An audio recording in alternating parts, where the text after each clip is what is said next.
At 7:30, we got UTEP, who went 3-9 last year, traveling Utah State, who went 4-8.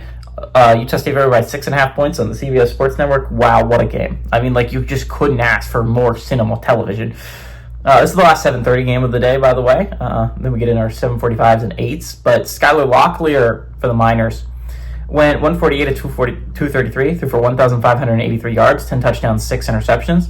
Javon Jackson had 191 carries for 754 yards and 4 touchdowns. And Kenny Odom had 46 catches for 741 yards and 8 touchdowns. Spencer Petras for the Aggies went 214 to 327, threw for 2,515 yards, 17 touchdowns, 11 interceptions.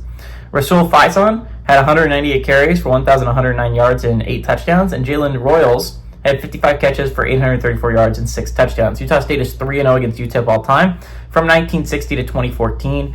And UTEP is 0-1 when traveling to Utah State. The closest game was 13 points. UTEP has historically been kind of owned by Utah State.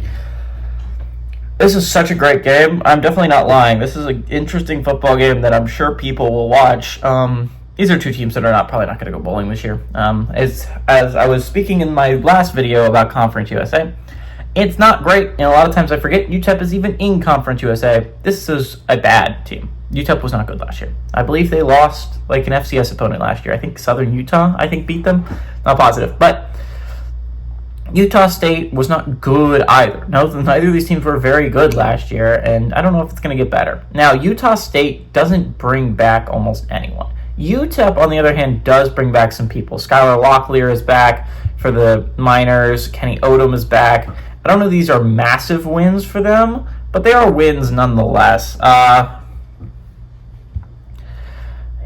It's just like neither of these teams are very good, so it's hard to pick. It's like Temple UMass earlier. These are fun. These could be fun football games. They could be entertaining football games, if not very good. You know, like the talent level is not high.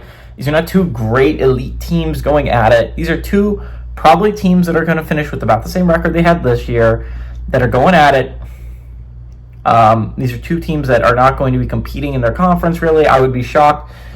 They're probably going to have a close game against an FCS opponent this year, would be my opinion on these two football teams. They're not very good.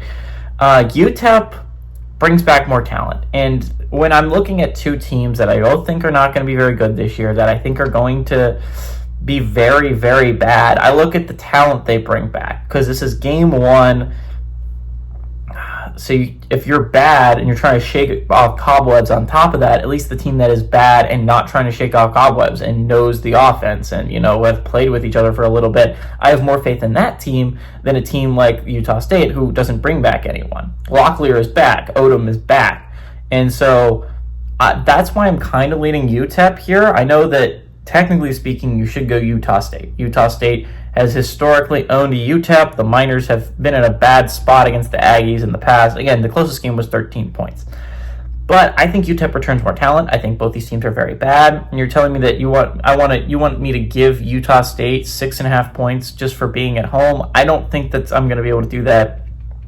Give me the Miners to go on the road and pull off the upset.